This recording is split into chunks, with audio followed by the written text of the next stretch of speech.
Baik. Jadi kita akan cerita terkait dengan, kalau saya lihat di dalam di dalam buku kalian itu adalah pembahasan kasus ya. Jadi pembahasan kasus. Nah, terkait dengan farmakoterapi dari urinary tract infection ya. Jadi infeksi-infeksi pada saluran kemih ya.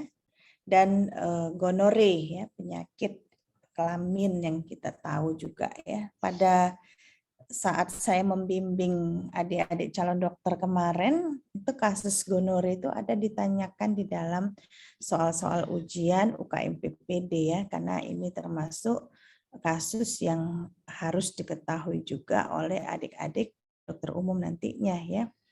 Kasus ISK ini banyak sekali ya, bahkan kita sendiri juga mungkin tanpa kita sadari sudah pernah ya mengalami ISK ini. Menahan-nahan buang air kecil, perjalanan jauh, nggak dapat toilet atau nggak punya tidak ada kesempatan untuk membuangnya ya, akhirnya infeksi saluran kemih ya. Jadi ini adalah hal-hal yang memang umum yang kita hadapi di dalam kehidupan sehari-hari ya. Baik, ini adalah sebagai introduction, ini merupakan kelainan yang umum, tadi seperti yang saya sebutkan, sangat sering nanti kita temukan. Ya, ini normal urinary tract is generally resistant to infection. Ya, jadi memang ini adalah satu saluran yang cenderung ya bisa mendapatkan satu infeksi, di mana pada wanita kejadian ini lebih mudah diperoleh. Kenapa? Yaitu nanti kita lihat dari segi anatominya sendiri ya. Kemudian ya memang secara histologinya juga ya. Baik. Nah, 50% pasien ini tidak cause cannot be demonstrated ya, jadi tidak tahu penyebabnya secara jelas ya, tidak kita bisa diterangkan. Tapi kalau kita lihat umumnya ini adalah karena faktor higienitas juga ya. Jadi tanpa kita sadari kadang seseorang merasa bahwa saya nggak pernah terinfeksi dengan hal-hal yang kotor misalnya, atau tidak pernah melakukan hal-hal yang bisa menimbulkan infeksi gitu. Tapi dia lupa ya menjaga higienitasnya ya, termasuk menjaga kelembapan di daerah urogenital ya, dan mungkin itu tadi lupa ya buang air kecil mungkin dengan air yang bukan air mengalir yang bersih ya, dan lain sebagainya ya.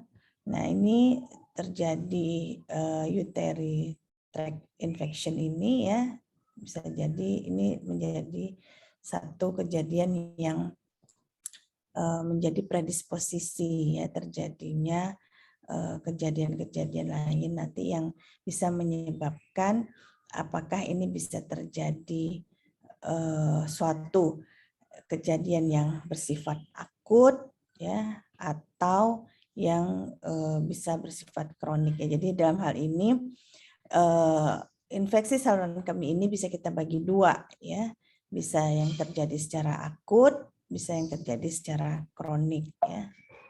Kalau boleh tahu ini topiknya terakhir atau di awal-awal ya kuliah farmako ini? Sudah ada kuliah tentang anatominya, fisiologinya belum? Kalau blok ini dari farmakologinya aja dok, nggak ada dari anatomi fisionya, nggak ada dok. Ya, maksud saya cerita anatomi fisiologi sudah selesai kan? Oh, sudah dok. Belum ya? Ya, maksud saya kita secara singkat saja di awal-awal ini kan begitu ya. Nah, ini akut infeksi ya, secara umum kita bagi menjadi dua ya, ada yang infeksi saluran atas dan ada yang infeksi saluran bawah ya. Untuk saluran bawah yang lower tract infection itu penyakitnya seperti uretritis dan sistitis. Sedangkan yang upper tract infection itu seperti akut pielonefritis, prostatitis, intrarenal dan perirenal abses. Ya, kalian mungkin sudah belajar. Ini adalah di mana perbedaannya dari kalau kita lihat yang lower itu dia frekuensinya meningkat dan urgensi untuk buang air kecilnya, ada disurianya dan ada nyeri di perineum. Ya, sedangkan yang upper itu biasanya low pain, fever, ya, chills dan leukositosis, jadi tanda-tanda demikian. Yang lower itu dia ada demam, sama sih sebetulnya ya, ada leukositosis juga ya, tapi secara umum ini tidak begitu tampak ya. Nah, pada yang upper ini ada pus ya, jadi urin dengan adanya pus cells, kemudian urin kulturnya ini positif ya dan menunjukkan adanya tanda-tanda secara signifikan bakteri urea. Ya, jadi biasanya pasien-pasien ISK ini kita tampung urinnya, kita lakukan kultur di mikrobiologi ya. Biasanya kalau pada yang upper urinary tract infection ini itu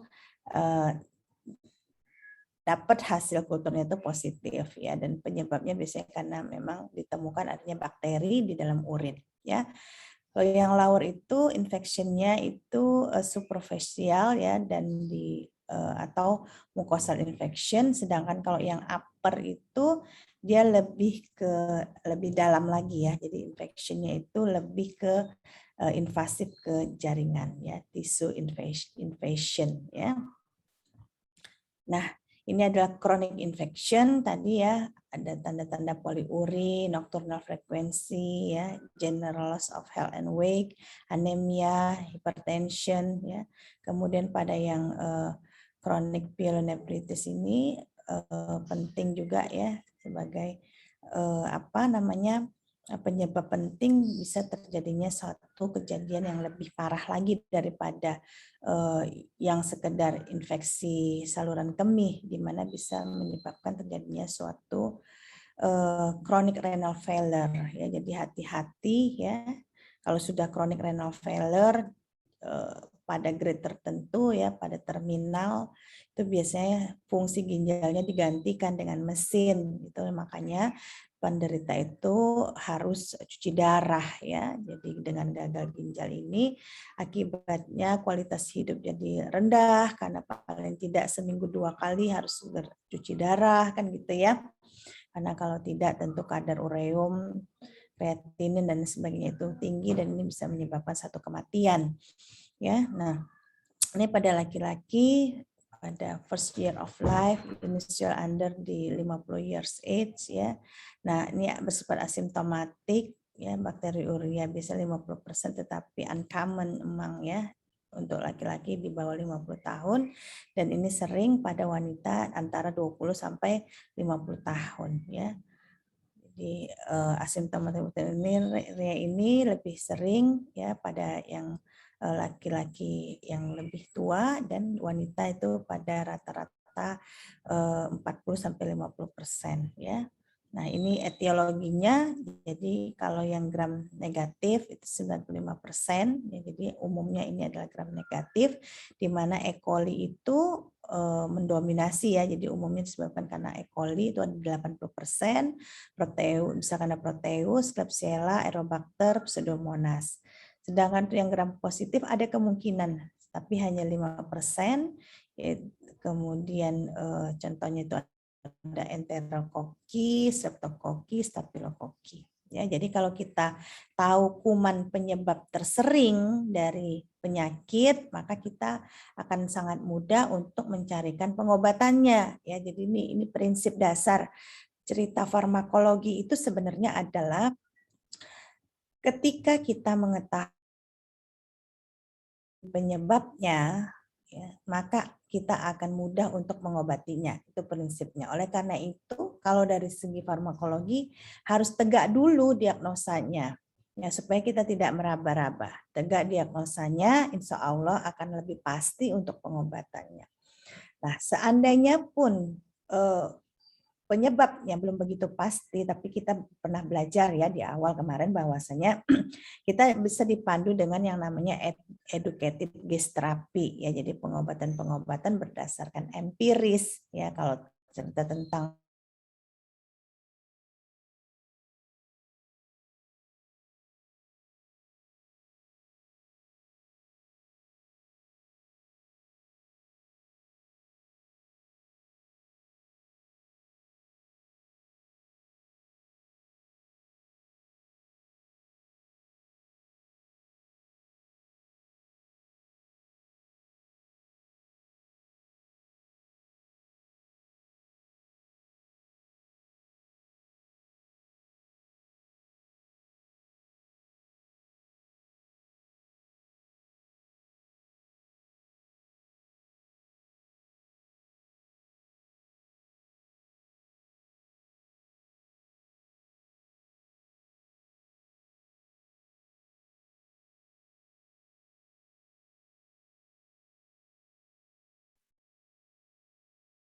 Izin dok.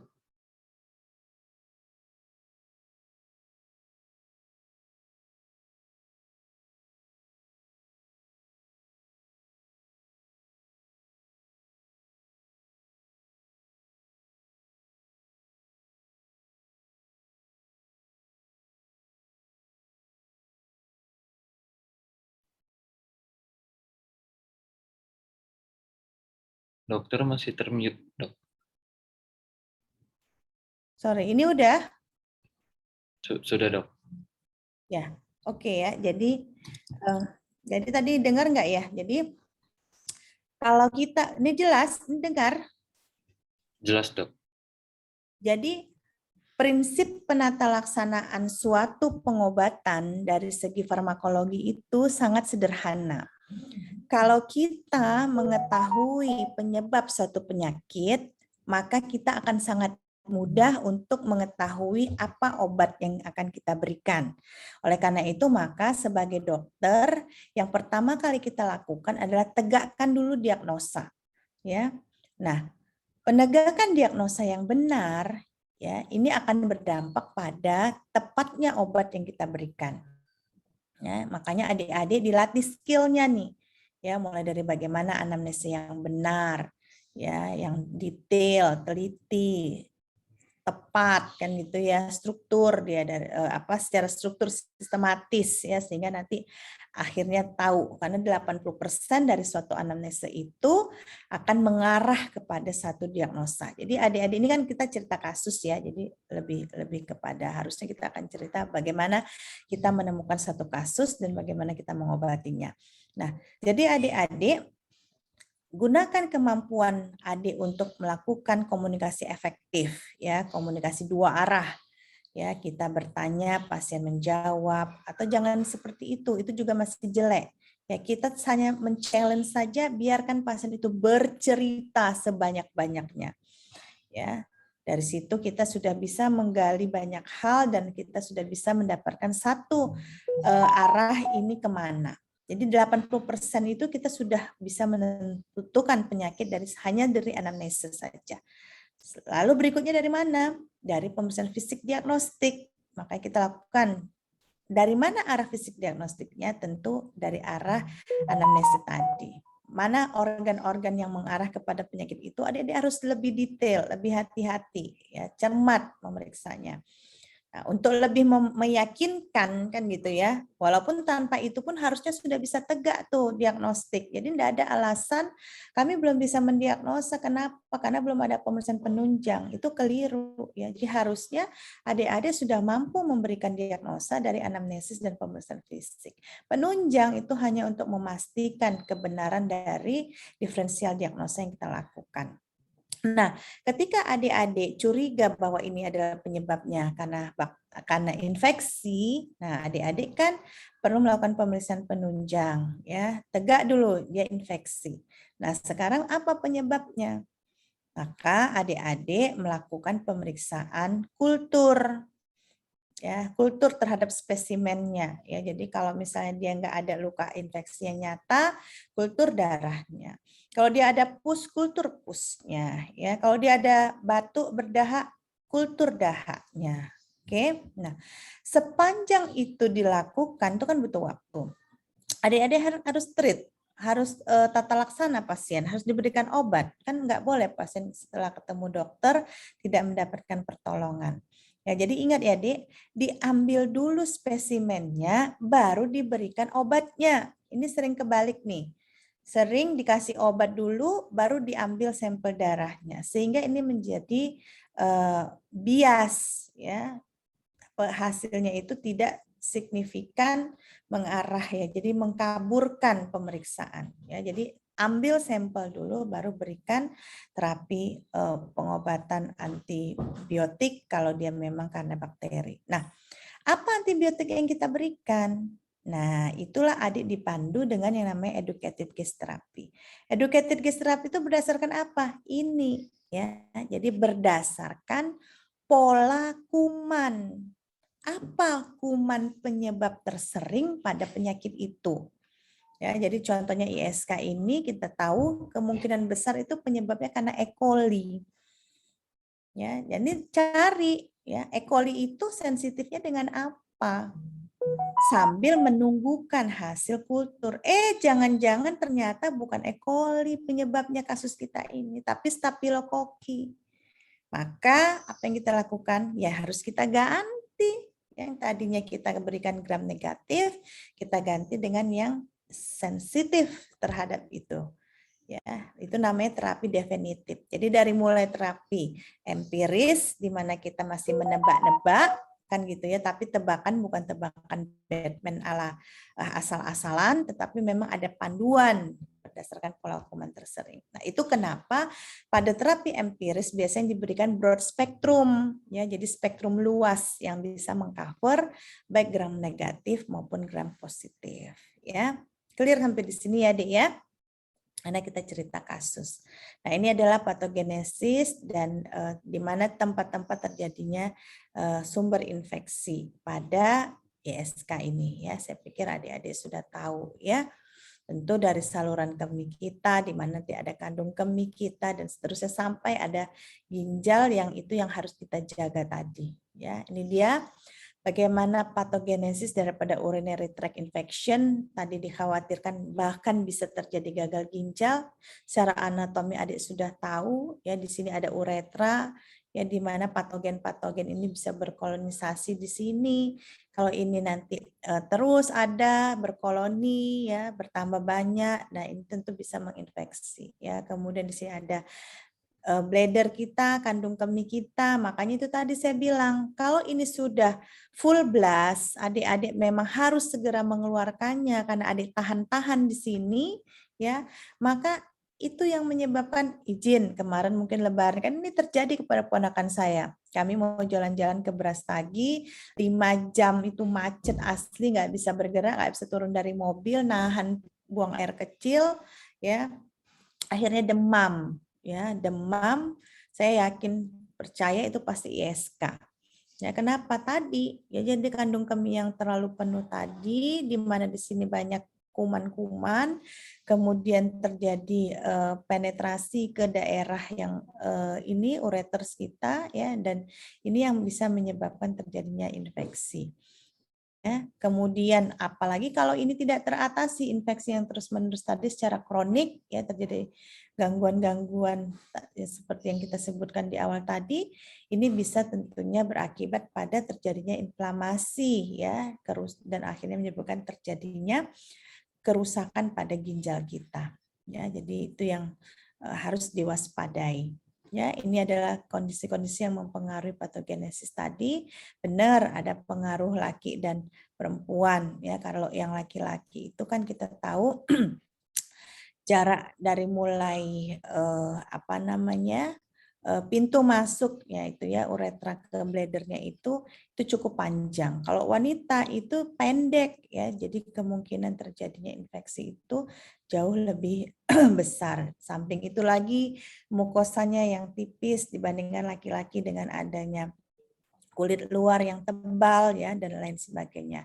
Ya pregnancy ya itu mempengaruhi obstruksi ya neurogenic bladder dysfunction, vestibular reflux, bacterial virulence factor. Ini kateter yang dihubungkan. Jadi pemasangan kateter ya dikaitkan dengan terjadinya infeksi saluran kemih. Iya benar, makanya kateter itu harus diganti ya Dek ya. Jangan sepanjang rawatan dia terus menggunakan kateter yang sama, harus dievaluasi. Dan kalau pada penggunaan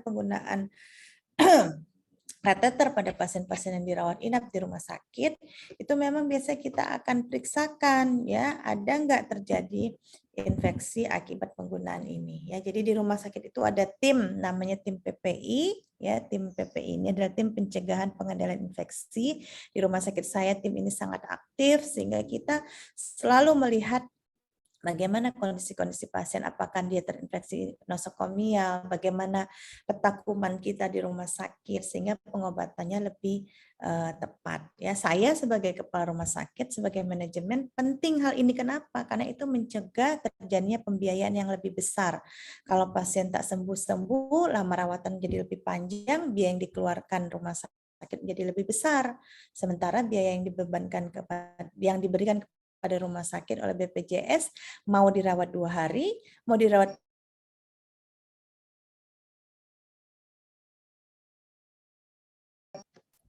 Oke, nah risk of infection-nya ya bisa 3-5% per hari dengan menggunakan kateterisasi.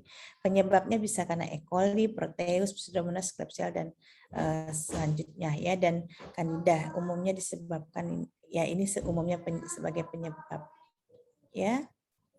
Kemudian ini saya pikir kita lanjut saja ya. Kan tadi kalian udah tahu lah kalau yang ini mesti mengarah kepada hal-hal yang bersifat di penyakit dalam juga ya. Ini untuk yang kateter ya, dan ini menggunakan kateter nanti kalian baca saja ya. Nah, ini diagnosis clinical story, oke ya, kultur tadi kalian sudah tahu. Ya, ini kalau dijumpakan di atas 10 pangkat 3, ini akut uncomplicated cystitis pada wanita. Ini di atas 10, ini biasanya akut uncomplicated nephritis ya pada wanita. Ya di atas ini saya pikir nanti di penyakit dalam juga bisa diulangi lagi ya. Nah, ini drug therapy of urinary tract infection tadi ya. Jadi goal-nya itu, tujuan kita memberikan treatment pada penyakit infeksi saluran kemih ini adalah tentu untuk mengurangi ya atau menghilangkan dari simptom yang ada ya. Tentu bagaimana kita mencoba untuk mempengaruhi pH urin yang ada di sana. Ya, kemudian apalagi ya mengeradikasi ya organisme penyebab infeksinya tadi ya. Kemudian tentu mencegah dan mengobati terjadinya recurrence ya. Kemudian mengidentifikasi dan mentreatment faktor-faktor predisposisinya. Ya, secara prinsip tentu pada kejadiannya akut ya penggunaan obat-obatan ini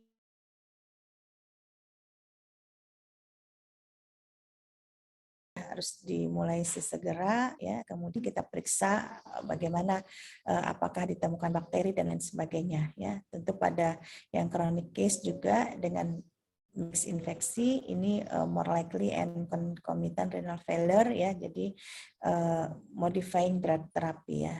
Sebagai contoh kasus ya biasanya terjadi suatu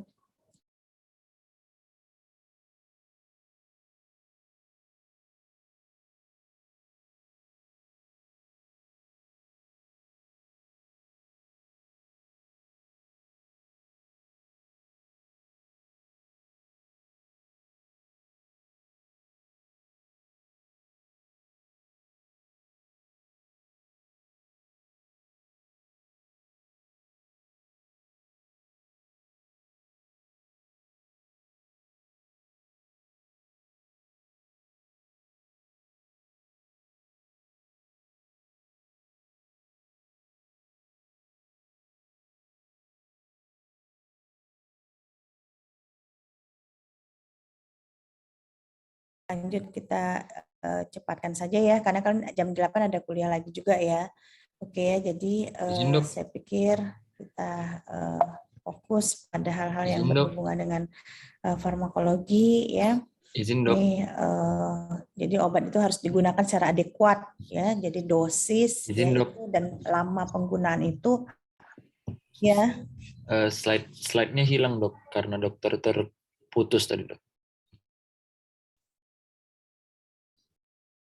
Ini tadi saya sudah share nih. Saya sudah share ulang. Oh, sudah, Dok. Sudah muncul, Dok. Terputus. Ini belum. Sudah, Dok.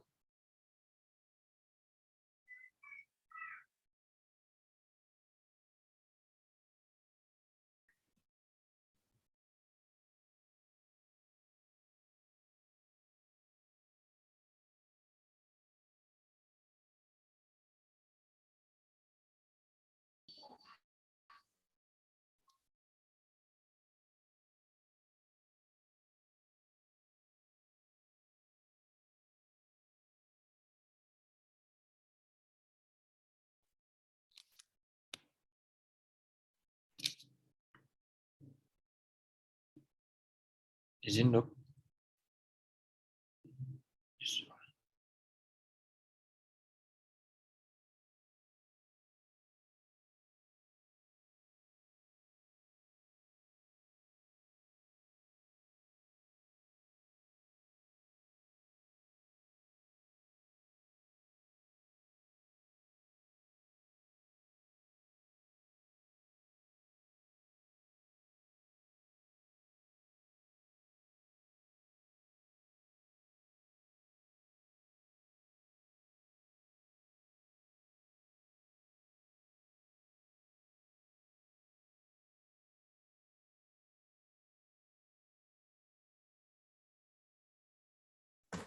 Halo, Dek. Ya, Dok. Ya, ini saya share screen nih sekarang. Ya, Dok. Nih, udah kelihatan belum? Sudah, Dok. Udah ya. Nah, baik. Ya, ini saya udah ganti ganti WiFi pakai HP ya. Oke, nah jadi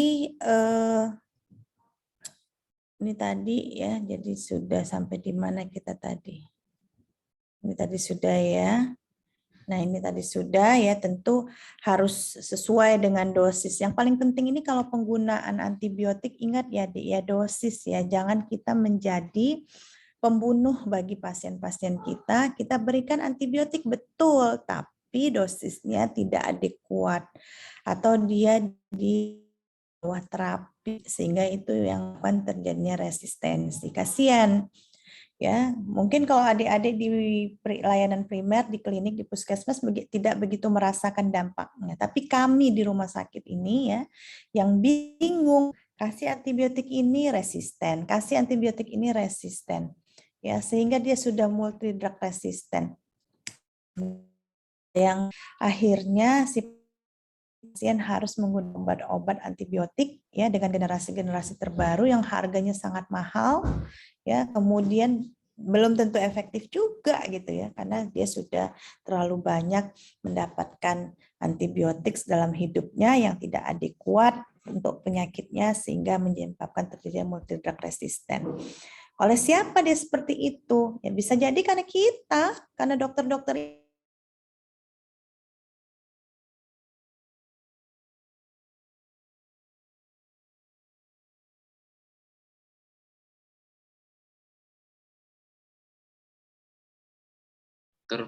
Terdisconnect lagi, Dok.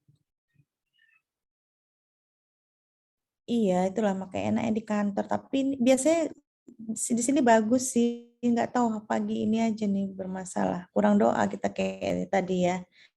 Nggak baca kita. Oke, ini udah kelihatan? Udah kelihatan? Sudah, Dok. Ya. Ya, kita cepatkan saja kalau begitu ya. Jadi ya. Ya, jadi pertumbuhan E. coli itu ya umumnya pada pH 6 sampai 7 dan ini bisa dihambat kalau dia pH-nya di bawah 5 ya atau di atas 7,5. Itu kenapa tadi salah satu caranya mempengaruhi pH. Ya, jadi kita harus kenali sifat daripada kuman penyebab tadi. Ya, jadi pertama berikan antibiotik adekuat, ya lebih baik secara definitif. Jadi boleh kita berikan terapi empiris, tapi bukan berarti kita tidak mengkultur. Kultur tetap kita lakukan. Ya bahkan kalau BPJS inilah BPJS ya. Kami sudah merawat pasien banyak, tapi kalau dia nanti pada diagnosa sepsis itu harus hasil kultur. Kalau nggak ada keluar hasil kultur nggak dibayar gitu ya. Walaupun pasien udah dirawat berhari-hari pulang sembuh ya. Jadi kita memang sebagai dokter ini juga selain paham tentang dunia medis juga harus paham terkait regulasi ya saya pikir ya. Nah kemudian pH urin ini juga harus kita lihat ya di mana ada apa namanya keadaan-keadaan tertentu di mana kita bisa mengetahui itu bisa menghambat daripada aktivitas dari bakteri tersebut ya. Ini ya saya pikir ini kita lewatin saja lah ya. Fluid intake ya di cairan ya itu penting ya. Kemudian untuk mereduce bacterial count in urine and as growth of E. coli is reduced of urine is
ya ini parah sekali ya. Kalian jam 8 kuliah apa, Dek?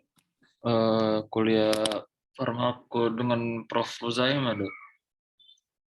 Oh ya udah, oke ya Prof. Rozema biasanya on time nih, jadi saya agak cepatkan saja ya, Dek ya. Ya. Jadi ini adalah klasifikasi dari obat-obat yang digunakan ya, yang ini bersifat bakteriostatik kalian sudah tahu ya, ini bersifat bakterisid kalian tahu, ini adalah urinary antiseptik ya. Jadi nanti kalian baca obat-obatnya kalian tahu ya, kalau bakteriostatik berarti dia tidak membunuh, kemampuannya bukan membunuh ya, tetapi menghambat kumannya ya, bakterinya. Bakterisidal itu lebih membunuh ya, membunuh lah ya kuman penyebabnya, bakterinya ya. Ini sebagai antiseptik daripada urinary tadi ya yang terjadi saluran kita ya. Nah, ini sulfonamid tadi ya bersifat bakteriostatik ya dan seterusnya, kalian nanti bisa baca ya. Kemudian nikotrimoxazol ya, ini poten dan cost efektif bakterisidal ya. Kemudian ini ada, nanti kalian tinggal baca saja ya. Kemudian ada yang mengkombinasi dan umumnya memang sulfametazazol dengan trimethoprim ini saat ini sediaan-sediaan yang ada itu sudah dikombinasi ya, karena memang sifatnya yang saling bersinergi ya. Nah, ini mekanisme of action ya, MOA ini mekanisme of action-nya di mana cara bagaimana si antibiotik ini ya bekerja ya, nanti kalian bisa baca ya. Hati-hati kontraindikasi ya. Nah, ini ampicillin ya bersifat bakterisidal ya. Ini baik ya untuk di jaringan ya. Kemudian nanti kalian baca sendiri yang lainnya ya. Ini golongan aminoglikosida seperti gentamisin dan amikasin ya. Nah, ini untuk single daily dose can reduce renal toxicity, reserve for complicated urinary tract infection ya. Oke, nah ini efektif ya melawan E. coli, Proteus dan Pseudomonas ya. Jadi Nah, ini dia tadi cara kerjanya. Untuk tetracycline dia menghambat protein sintase, ya, ribosomal subunitnya itu khususnya hambatan di sekitar 30S, makrolida itu S-nya, ya, di subunit ribosom. Nanti kalau dihambat tentu tidak terjadi perkembangannya lagi, ya. Oke, nah ini fluoroquinolone, ya. Adik-adik nanti bisa baca sendiri. Jadi ini efektif untuk melawan bakteri yang resisten beta-laktam dan aminoglikosida. Ya, yang kalau yang merah-merah itu biasanya penting untuk kalau misalnya kadang dosen mau buat ujian, soal ujian gitu ya. Tapi enggak lah, bukan karena itu juga. Oke ya, ini mekanisme kerjanya ya. Jadi MOA itu jangan bingung nih, MOA itu mekanisme of action. Ya, ADR, adverse drug reaction, ya, jadi efek-efek yang tidak diharapkan, ya, seperti nausea, vomiting, abdominal discomfort, headache dan sebagainya, ya. Ini cephalosporin, ini drug of choice untuk infeksi karena Klebsiella, ya. Jadi kalau ada Klebsiella bisa dipilihkan cephalosporin, ya. Kalau sudah tegak loh, memang betul Klebsiella. Tapi kalau kita periksakan ke mikrobiologi, kita sudah dibantu. Mereka itu akan kasih ke kita mana itu antibiotik yang memang sensitif. Kalau yang dia resisten jangan digunakan. Sekalipun katanya cephalosporin ini adalah drug of choice, tapi kalau hasil uji kultur menyebutkan cephalosporin dia resisten, jangan kalian kasihkan cephalosporin. Cari mana lagi yang sensitif. Nah, yang saya bilang tadi kita pusing di rumah sakit, biasanya keluar hasil kultur semuanya resisten. Nah, ini yang menjadi cilaka 12 kita menghadapi yang seperti ini. Bingung, apalagi yang sensitif, semua yang dikasih hasilnya adalah resisten, ya. Nah, ini beta-laktam, ya. Nitrofurantoin, ya, nanti kalian bisa lihat sendiri, ya. Nalidic acid, ya, penazopiridin, ya, ini mekanismenya. Ya, choice of antibiotic therapy of UTR is determined by ya set of infection. Ya, jadi tempat terjadinya infeksinya itu di mana, ya. Predisposing cause such as diabetes or abnormal of urinary tract is absent uncompletely or present complicatedly. Whether infection is caused by drug sensitive or drug resistant organism, ya. Nih, treatment of UT secara empirik dan acute uncomplicated cystitis. Ya, jadi secara empirik tadi saya bilang ya, secara apa namanya berdasarkan pola kuman dan bukan berdasarkan hasil kultur ya. Nah, ini regimen diberikan 3 hari, 3D regimens, diberikan obat-obat ini, atau yang 7 regimen secara oral bisa diberikan ini. Ya, adik-adik nggak usah khawatir. Ketika adik menetapkan satu diagnosa tertentu, misalnya pyelonephritis misalnya, atau apa, adik misalnya tadi ya uretritis misalnya. Nah, itu sudah ada di guideline-nya ya. Jadi organisasi itu sudah buat ya panduan praktek klinisnya sampai terapi yang dipilihkan itu apa. Ikutin itu ya, ikutin panduan praktek klinis yang telah dikeluarkan oleh masing-masing program studi. Misalnya ini kan terkait dengan penyakit dalam, maka nanti lihatlah ini di PAPDI ya, Perhimpunan Ahli Penyakit Dalam Indonesia. Untuk penyakit ini apa yang diberikan. Nah, itu makanya tadi saya bilang kalau udah ada di penyakit dalamnya sebenarnya dari farmakologinya tinggal melihat dari aspek obat-obatnya kan seperti itu ya. Nah, ini uncomplicated cystitis in women. Terus saya mau ke kamar mandi pula ini ya. Ini acute uncomplicated pyelonephritis seperti ini ya. Ini seterusnya nanti kalian baca. Ini bagaimana clinical management daripada pyelonephritis. Kalian bisa lihat seperti ini ya. Sudah ada panduan-panduannya. Contoh ya ini. Misalnya kita lihat dia ada nggak gejala seperti ini. Kalau ada maka ini dia. Ya, urinalisis, urin dan darah itu dikultur, ya dilakukan ultrasonografi. Pada pasien diberikan apa? Nih, start parenteral pada hari pertama sampai hari ketiga dikasih fluoroquinolone ini kan gitu kan, baru total terapi ini. Nah, jadi kita tinggal mengikuti alur ini saja. Kalau misalnya tidak dijumpain ya, maka ini dilakukan juga sama ya kepada pasiennya ini ya, kita berikan terapi ini ya. Jadi tinggal ikutin saja guideline yang ada ya. Ini complicated daripada uterine tracts ini ya. Nah, pada kejadian beberapa kasus yang berat, parent terapi itu dapat dimulai dengan pemberian yang ini ya. Oke. Nah, ini postcoital cystitis. Some women get lower uterine following every sexual intercourse. Oke, nanti kalian baca saja. Ini asymptomatic bakteriurianya. Nah, ini kalau prostatitis ya, Dek ya. Nanti ada yang akut bakterial prostatitis, ada yang kronik bakterial prostatitis. Bagaimana gambaran klinisnya ya, kemudian seterusnya lah sampai antibiotik apa yang kita pilihkan ya. Ini ya pada anak ya. Ini dia pada anak ya, kalau dia severe seperti ini, kalau yang simple seperti ini ya. Ini antimikrobial propilaksis ya, indikasi dan seterusnya. Jadi kapan kita berikan propilaksis? Propilaksis ini kan tujuannya untuk mencegah ya. Jadi bisa diberikan jika ada indikasi seperti di bawah ini jadi ya.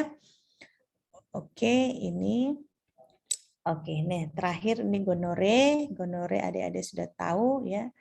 Kemudian penyebabnya ini adalah gram negatif Diplococcus ya. Kita tahu bahwa umumnya ini juga karena habit ya. Jadi perilaku yang tidak sehat, bergonta-ganti pasangan atau itu tadi ya.